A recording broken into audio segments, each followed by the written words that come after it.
Don't know if you ever talked about this, but what's in your ideal Assassin's Creed game?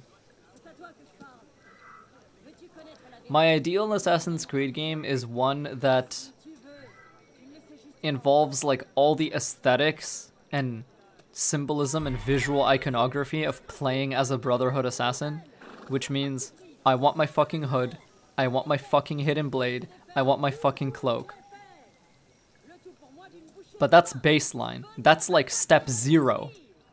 You can't just give me that and be like, alright, cool, you happy now? No, no, no, no. That's not what we do here. Next, you need to take all the themes of Assassin's Creed and actually put them in the fucking game. So like, you can't just give people, you know, their cloak, their hood, their hidden blade and be like, alright, cool, go like stab a bunch of people in this open world. It's like, oh, but like, what about the philosophy? What about what it means to be this kind of, you know, person? You know, being an assassin, like, you're not quite a good guy, are you? You know, as Sean says in AC2, like, good guys, let's not get carried away here. In case you forget, we're assassins, yeah? What that means is, basically, we assassinate people. So, fucking explore that. Let's talk about that, you know? Like, show me the cost of that. Show me the consequences of that. And then, show me the consequences of not doing it. Because refusing to stand up to tyranny and to fascism and to Templar rule is infinitely worse than taking a few lives. Go hard on that. That's what I want to see. Next, in terms of gameplay, stop saying no to the player. And what that means is, you know, be consistent within your own rules. You should have a rule set that is understandable. You should have a rule set that can be played around, that is reliable and consistent and predictable. And what that means is, if I position correctly, if I move correctly, if I time correctly, and if I play correctly, I should be able to eliminate my enemy. No exceptions. This is not, this should not be controversial. This should not be, like, a topic of debate whatsoever. If you sneak up behind a guy, he's dead. Simple as that. Now, if you want to inject friction into an encounter, there are so many better ways to do this. Look at literally any stealth game ever made. Look at Splinter Cell. Look at Metal Gear. Look at Dishonored. Look at, I don't know, fucking Hitman. Whatever you want. Like, there's so much to look at. How do they make their challenges more difficult? Well, they overlay more vision cones over each other. They have more reactive AI that has a wider array of responses. So if they notice that something is missing, they behave more in more complex ways, right? That's what they do. You can go ahead and do that, right? Next, regarding like weapons and regarding fighting, I would preferably enjoy my combat to feel responsive. Like, I don't want to play any part of this game and to be able to say, all right, this feels really bad. Like, this feels unpleasant to engage with. Now, that doesn't mean that combat has to be easy. It doesn't mean it has to be, you know, that you don't have to think about it and you can just go caveman brain and mash buttons and win. Like, that's not what that means. What that means is you can't go caveman and mash buttons and win, but if you engage on the system's own terms, you should be rewarded for that. You should be, you know, rewarded for your skill. You should be... Basically, the game should recognize that, hey, you're doing something right. And it should feel good. So, if you're fighting and you're doing well, you should have a big grin on your face. That's why Brotherhood got the closest to what I would want for AC combat. Even though, Brotherhood fucked up the balance. It fucked up the equation. Because the equation in Brotherhood, what should be, I die fast and enemies die fast, the equation in Brotherhood is, enemies die fast, I am a goddamn tank. I can eat hits all day long. And that's not what it should be. An assassin is fragile. They're a glass cannon. So, if you fuck up, you should fuck up. You should die. But if you do well, you should carve through your enemies like a ballet dancer. That's the shit. That's what a Brotherhood assassin feels like. Like, mind, a Brotherhood assassin is not a lowercase a assassin. A Brotherhood assassin is a capital A assassin. So what that means is they're not just, you know, a stealth killer. They're not just a contract killer. They're not just a hitman. There are very specific connotations to being a Brotherhood assassin. So AC Brotherhood, funny enough, kind of delivers on the fantasy of being a Brotherhood assassin. You know, not all the way, because Ezio has like the HP of a fucking monster truck, but, you know, as 6key says, like the deadly ballet, like that's what you want. That's how Brotherhood assassins fight. When you see Lucy Stillman take down those two guards at the beginning of AC2, that's how she fights. When you see Ezio fight in Brotherhood and Revelations, that's how he fights. When you see Connor fight with his tomahawk, that's how he fights. Right? And then ever since then, we haven't really had any kind of portrayals of that. And it even, like, even if you look at Altair's combat in AC1, there are touches of that, there are glimpses of that. Namely, the way Altair fights in AC1 is he doesn't do superfluous or extraneous motions. So he just kills people. Like, that's it. If someone comes at him and he does a counter kill, it's like, oh, your legs are gone, and now you're stabbed in the chest and you're gone. On to the next one. Like, he's very... Altair acts as if he is surrounded by enemies and has to conserve his energy to kill all of them. Because he is. And because he does. Like, it just makes sense, right? So that's what I would want out of combat. And out of stealth, you know, I already talked about it. Like, stealth should offer you creativity. It should offer you ways to express yourself. It should offer you ways to be stylish and to play in interesting ways. It should basically, like, what I do with AC games in stealth YouTube videos, every single player should be able to do something like that.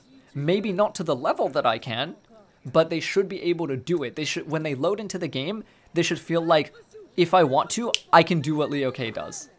Because this game offers me so much style and so many options, like, and so much room to express myself and to be creative. Every single player should feel like that's possible and in reach.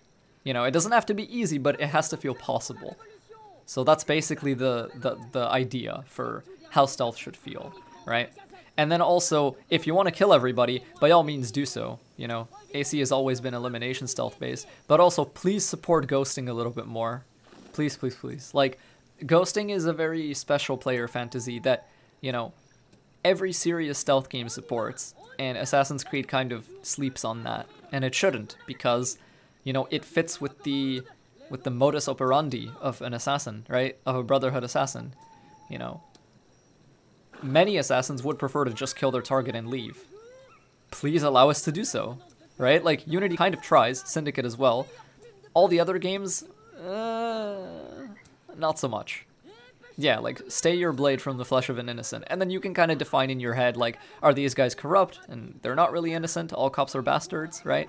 Or, you know, oh, these guys probably have a family, we can go ahead and spare them, or just choke them out, or whatever. It's up to you. But let the player decide. And stay your tongue, unless I give you leave to use it. If you are so familiar with this tenet, why did you kill the old man inside the temple? He was innocent. He did not need to die. Anyway, so that's my al-Mualim for the day. But yeah, so that's combat, that's stealth. Let's talk about movement. What do I want for movement in my ideal AC game? I just want, at minimum, to be able to move the way I can move in AC1 to Revelations. At minimum. That is the baseline. That's where we start from. At minimum. There's no excuse. If I want to shatter out of an action or out of an animation, I should be able to do so. If I want advanced control of my character, give it to me. If I want to back eject off of any wall, allow me to do so. Let me suffer the consequences of my inputs. If I want to manual jump forward off of an edge, let me do it. If it was bad, then I will receive natural consequences for it in the form of health loss or losing favorable positioning. Because that's the thing, like, even in the older AC games, if you were to jump off of something, right? Oftentimes you wouldn't even take damage, but you've lost a favorable positioning, and you have to, like, work to get it back again. Let me do that. Let that happen to me, right? Like, the problem of preventing players from hurting themselves and putting us in a padded room is that you're also taking away freedom. You're taking away expression, you're taking away creativity. And that's one of the core values, or what used to be one of the core values of Assassin's Creed, was freedom. Freedom expressed across all gameplay pillars, right? Like, bring that back. There is no reason for that to be gone, right? And then if you want, after you make it functional, and after you let the player make moment-to-moment decisions that feel meaningful, then you can put whatever fucking animations you want on it. You can make it flippy, stylish, twirly. I don't give a fuck. That's not what I'm here for. I know that some people really love like the very beautiful animations in AC Unity. Honestly, I don't really care. Like, they're fun, I enjoy them, but like, just see, like, this twirl, unnecessary, right? Like here, let me try to find some more, right? Like this kind of, fuck. See, they're completely random too. That's another thing. What you do is totally random. So ideally, the animations that you pull off would have to be player directed, right? Like this twirl, completely fucking useless. Why is this in the game? Because it looks cool. It's variety, it's nice. And in that regard, I totally get it. But the problem is, when you start valuing this kind of twirl, and he's not gonna do it now, of course not. When you start valuing this kind of twirl over, for example, if I run up this wall, you know, I can back eject. If I run up this wall, I can side hop, right? Like, in so many parts of Unity, you can't do that. Like, the game just doesn't let you. So, for example, if I try to run up this and side eject off of it, remember, side ejects don't exist in this game because they're not at will. They're a contextual animation that happens after Arno has already grabbed something with his hands. That's not a side eject. A side eject is, it would have happened at any time. In AC1 to Rogue, you hear how I'm mashing during the climb? I would be able to side eject at any point in that upwards run. But in Unity, I can't. Why? Why? And see, you can't even side eject when he's already grabbed something. Like, look at that. I'm putting the input in for it. Like, look at this. What the hell? If this was AC1 to Rogue, I would be able to side eject to the right here. But I can't. Why? Well, I don't know why. Fuck if I know.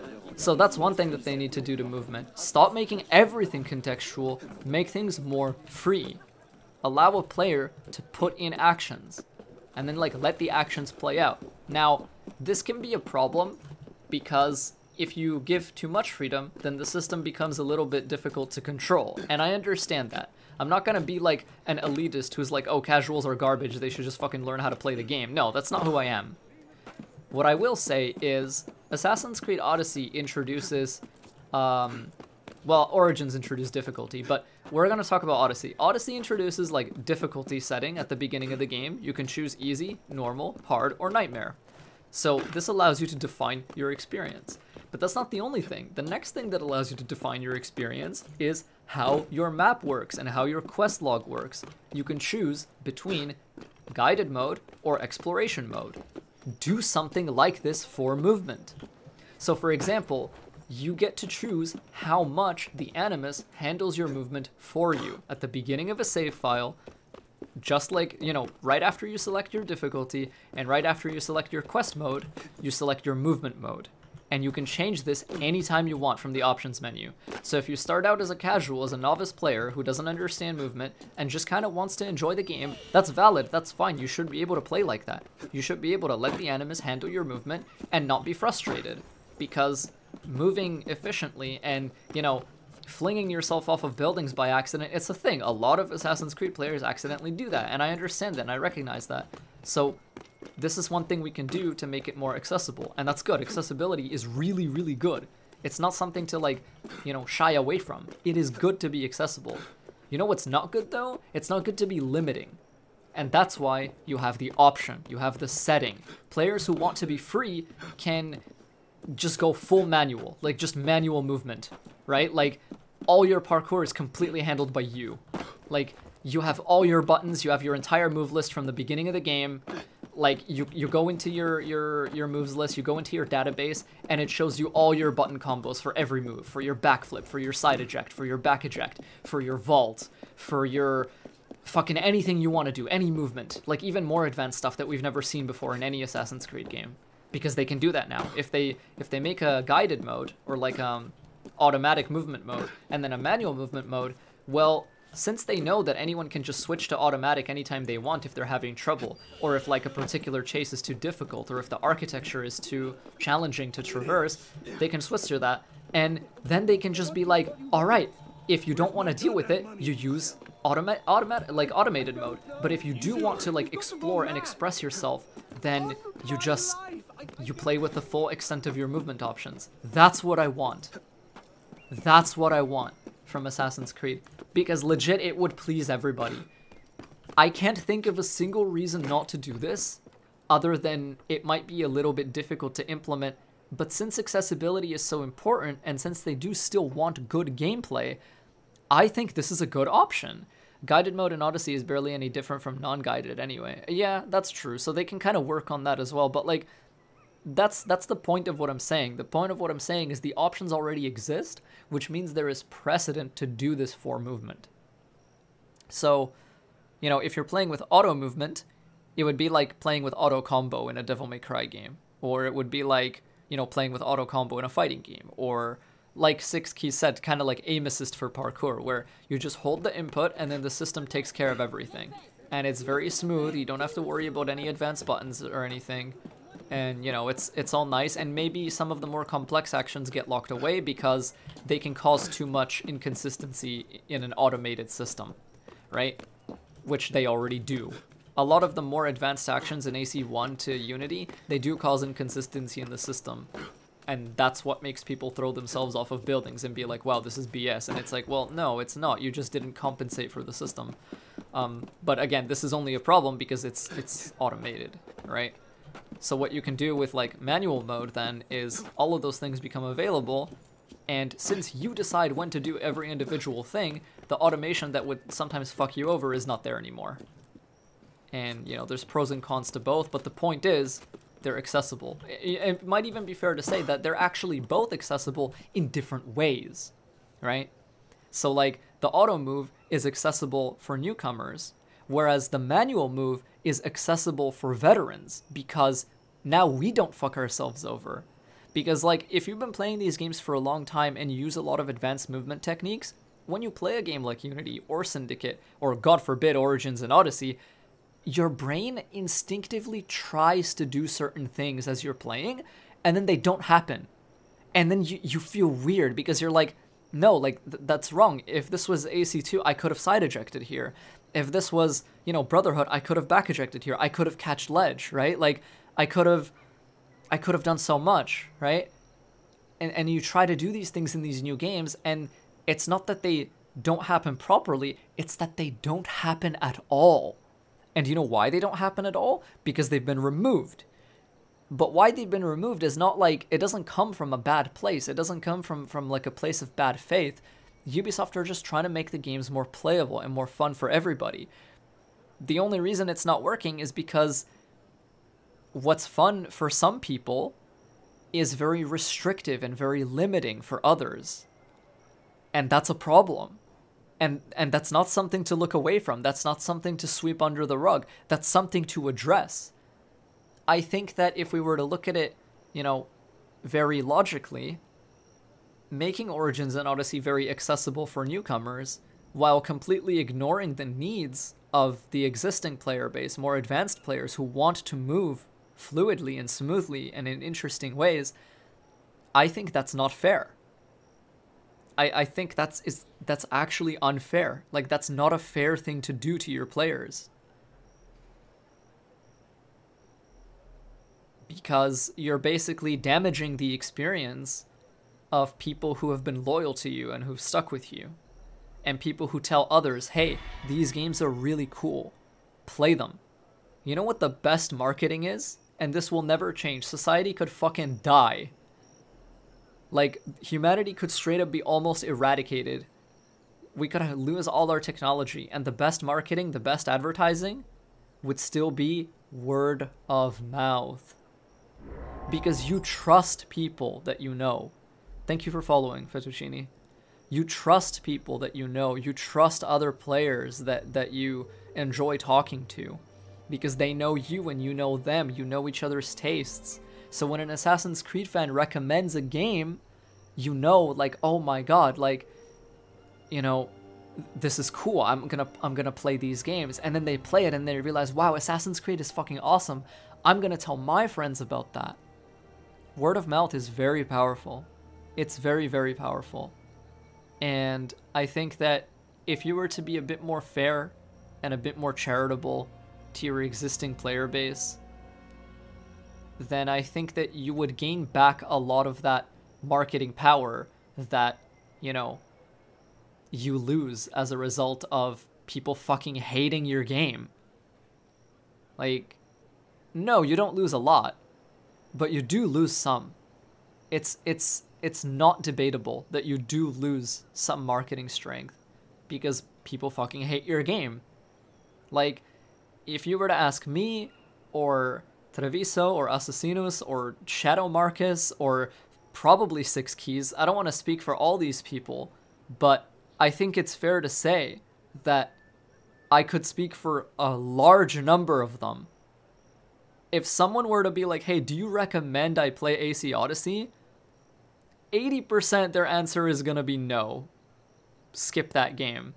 And that's the thing, it doesn't matter if you even play it as like a non-Assassin's Creed game, because the game has a lot of flaws on its own. If someone were to mod AC Odyssey tomorrow and replace all the character models and all the story and all the graphics and replace it with just fucking anime characters or something, it would still be kind of a crappy game. Because it has a lot of disdain for its player. It has a lot of, like, a lot of hamstringing and a lot of restriction and a lot of limiting. It doesn't have to be, you know, Assassin's Creed. Like, even if it were renamed, yeah, it might have done a little better, but it would still be kind of poor as a product. Not to mention the way progression works. But yeah, like, anyway, that's a whole can of worms. I'm not gonna get into that. The point is, like, if you make something genuinely great, people are going to enjoy it. And yeah, Black Tie, how do you think I got into RE? You got into RE because I kept fucking screaming about how good RE2 and RE3 are. All day, every day. And because I basically switched my channel from Assassin's Creed to Resident Evil. Because Resident Evil gives me what Assassin's Creed doesn't anymore. Namely, that it knows what it is. And no, it wasn't always like that. You know, in RE5 and RE6, they had their little, you know, their little moment of like, you know, we kind of fucked up a little. But nowadays, they learned. Like, nowadays, you can't look at RE7 and RE2 and RE3. You can't look at those games and be like, that's not Resident Evil. You can't say that. Like, you just can't. It would be ridiculous. But you can absolutely look at Odyssey and to some extent Origins, and you can be like, you know, this kind of doesn't really feel like Assassin's Creed. Like, it's a bit weird, you know? You can totally say that. In fact, a lot of people do, every day. And there's a lot of arguments supporting that have nothing to do with subjectivity or emotions or feelings, and have a lot to do with just how the games are built, and what you can do in them, and what they're about, right? Like, so yeah, that's something that's really important to think about. Like, I used this phrase on Twitter a few days ago, but like, if you build it, they will come. Which means, make something good, and people will enjoy it. You know, some of the Assassin's Creed games get a lot of praise for being like, oh, you know, this game doesn't really have a lot to do with assassins and that's why it's great. Or like, you know, the pirate gameplay in Black Flag is brilliant, but then you get on land and it becomes an Assassin's Creed game again, and we don't like Assassin's Creed and it sucks. Or like, Odyssey is great because it's not an Assassin's Creed game and it doesn't feel anything like Assassin's Creed and that's what makes it awesome. And it's like, no, that's completely fucking ludicrous. How good an Assassin's Creed game is has nothing to do with how much it does or doesn't involve assassins and does or doesn't involve Assassin's Creed. It has everything to do with how good of a game it is. Black Flag isn't a good game because it doesn't have much to do with assassins. Black Flag is a good game because it's a good game. Meanwhile, AC Odyssey, like, people can scream all they want about how it's like a brilliant experience because there's no assassins in it, but no, that doesn't make it a brilliant experience. But that's also not what makes it a bad experience. What makes it a bad experience is that the game's mechanics and systems and progression are completely fucked. You could reskin it to anything else. You could call it like, I don't know, Greek demigod simulator, and it would still be kind of a weird game. Some people just crave the historical tourism but despise everything else that makes AC what it is. And yeah, like, I grant that. I totally get that. That is fine. You see that all the time. But the thing is, even those people can still and do still enjoy Assassin's Creed games that do have AC elements in them, provided that the historical tourism is strong enough. And see, that's the problem with the new games, is that they actually please nobody in that regard. AC Odyssey, you wouldn't really play for the historical tourism because there's too much mythical and unrealistic and weird shit going on in it. Whereas, like, Origins, you can play that game and you can be like, wow, this really portrays Egyptian culture quite well, right? Like, I feel like I'm learning stuff here. You know, you can play Black Flag and learn some genuinely cool stuff about the golden age of piracy, about how, you know, their democracy kind of fell apart, how they betrayed each other and backstabbed each other. Those were real things that actually happened, right? You can play AC1, that has probably like the best historical tourism out of all of them, because it was the one most grounded in real history. It was the one for which they had to change the least. Mind you, they still changed things, like Assassins and Templars weren't actually like that in real life. But, you know, it was quite reasonable. There was a lot there that's like, holy shit, like, this is actually real. You could wiki it on Wikipedia, and it would mostly be the same, and you'd be like, damn, this is fucking awesome. And, you know, AC1 is probably like the most Assassin's Creed game Assassin's Creed has ever been, for obvious reasons. So, you know, one doesn't necessarily have to rely on the other. You can totally just do both very, very well. There just needs to be a will.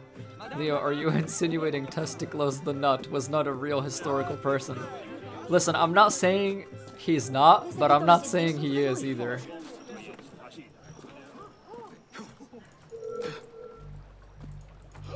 If I get my hands on you, I will make you pay!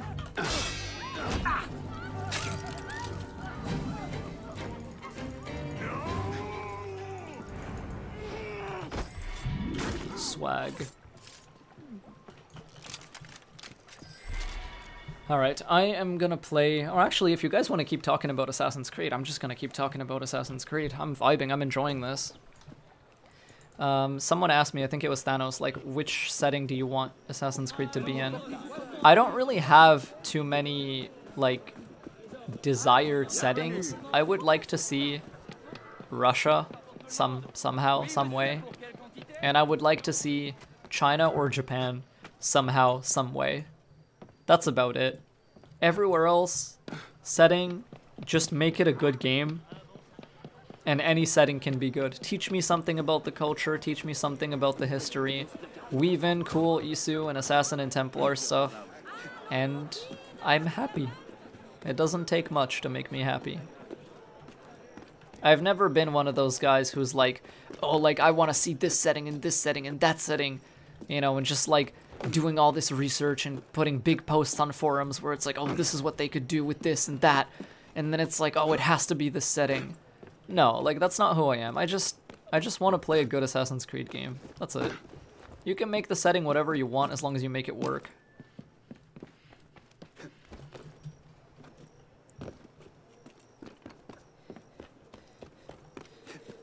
I want to see modern Hong Kong. Dude, modern Hong Kong would be beast in Assassin's Creed.